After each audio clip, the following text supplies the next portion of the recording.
Hi folks, this is another one of my short homilies about my interactions with aiazmir, and this one deals with my initial reactions to being told that we live in a hologram. Well, honestly, at that time I felt quite depressed about it, because I looked at things around me and I thought, are they real or are they a hologram? And so I questioned my higher self. I said, please tell me, are these things real? And he said, well, a hologram is just a reality field. A field of reality in which you experience a reality. So I started asking more questions. And the more questions I asked, the more depressed I became.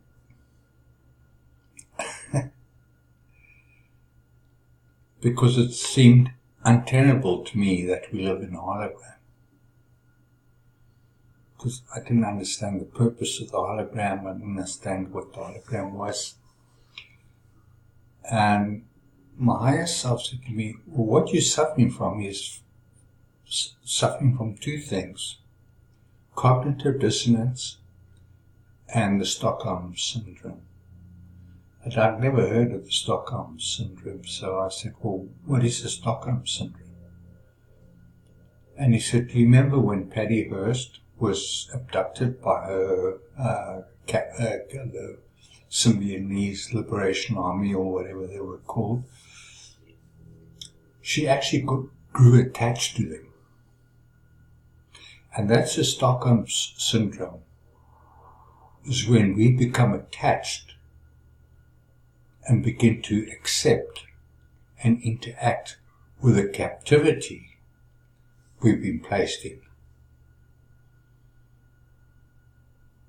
And he said, that's why you are feeling depressed, because you're realizing that you've been a captive here and you can't release it. It's a psychological problem that humans have, that they become attached to their captivity.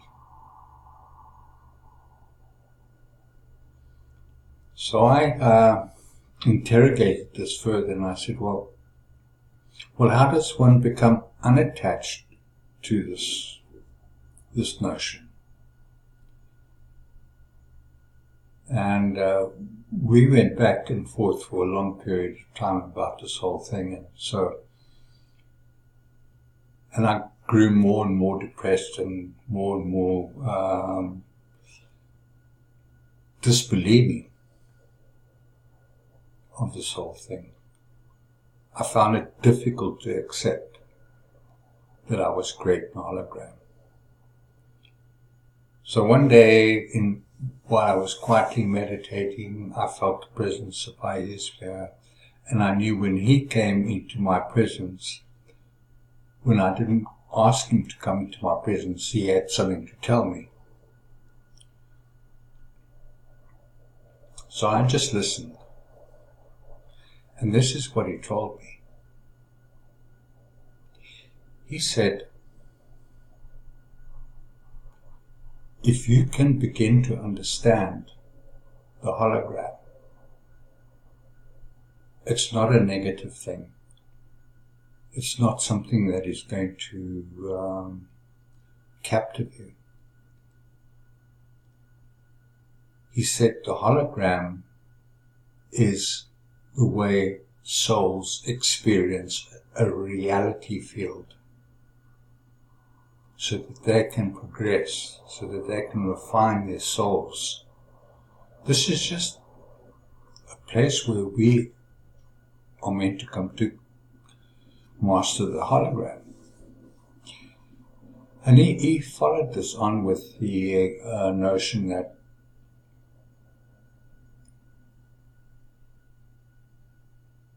we should not be depressed about finding out we are in a hologram, because that's the Stockholm syndrome. When we realize that we've been captive for a long time, and so we get depressed because suddenly we realize we've been captive for a long time.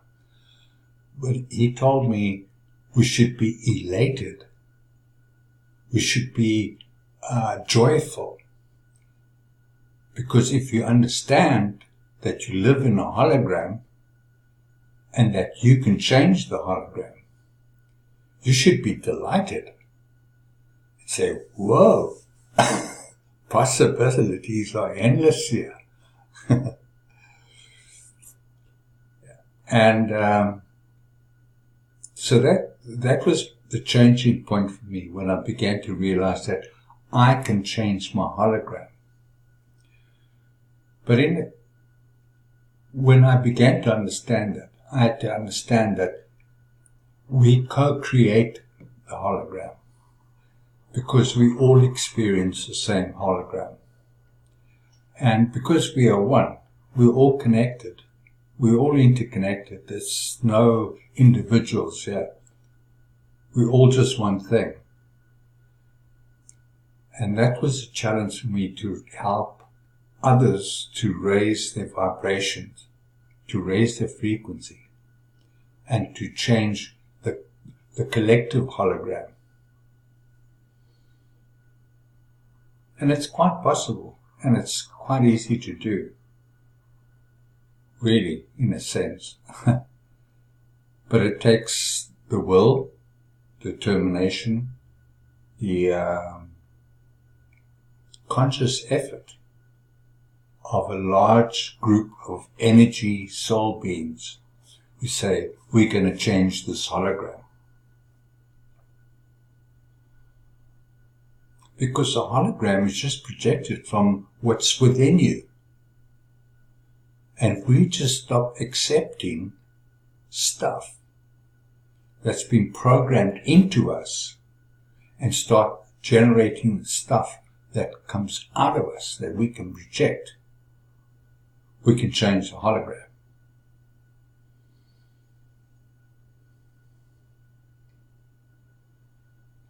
How do we do that? By using the energy of our soul. Now, what is that energy?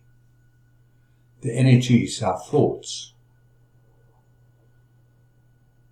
By having our own individuated, authentic thoughts. Emotions. By knowing which emotions we continuously rotate. So we experience the same emotions over and over and over again. And these aren't our genuine feelings, they are conditioned responses. So we rotate this fear and anger and shame and guilt and low self-esteem, and we just keep rotating this. And we rotate this so that the controllers here can harvest that energy. And then there's our standards and values. Because our thoughts and emotions are energy. Thoughts are electrical. Our emotions are magnetic. And understanding how they create waves of energy around us and how they project into the hologram what we are thinking and feeling, that will change everything here. So we have our emotions, thoughts and emotions, our standards and values, and then it's our attitudes. What do the attitudes do? The attitudes create the atmosphere.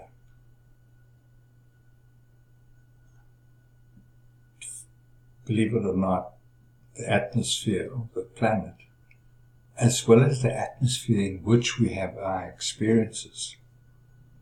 And our thoughts, waves of energy create timelines. And the timelines they create are potential timelines, probability timelines and possibility timelines. And each potential timeline has 12 probabilities. And each of those 12 probabilities have 12 possibilities, making a total of 1,886 possibilities. And each of those is a different timeline. So if we keep our thoughts and emotions in low potential timelines, and we don't reach out for higher potential timelines, we will just keep experiencing the same thing over and over again. So we have to get a hold of our thoughts and take back control. To take back control of the hologram, you have to take back control of your thoughts, your emotions, your standards, your values, your attitudes, because that's what projects your reality into a different timeline. I know this may sound difficult to understand for many people, but I keep telling people this and keep repeating it, and I will keep telling the story until beings begin to understand that we collectively can change this hologram in which we have in our experience of reality. If we take back control of our emotions and thoughts, our standards and values and our attitudes, because all of them represent a different timeline. And all those timelines are running simultaneously, because that's the nature of time. Time is simultaneous, but it works in a particular way. All space is in the same space, but it works in a particular way. So you have to learn how it all works. And it's not easy, because everything we've been taught here will create an enormous amount of cognitive dissonance in our minds when we begin to understand this. And that's what I suffered from in the beginning. My major hurdle to waking up was cognitive dissonance, because of the things I'd been taught, and so I couldn't actually see what I was seeing. I couldn't go out there and recognize that there's a tree that has branches and leaves and creates fruit, but it also has roots that go underground that communicate with other roots and root systems that creates a wholeness, a hologram. Not a hologram, a hologram. It's a wholeness. So understanding that is going to be key for humans to begin to experience a different experience, and to begin to learn that we can create the experiences we want to have. Not that we want to have if we have a cognitively dissonant mind, but if we have the universal mind of God, anything then becomes possible. And we're unlimited beings. We just have to learn how to use that.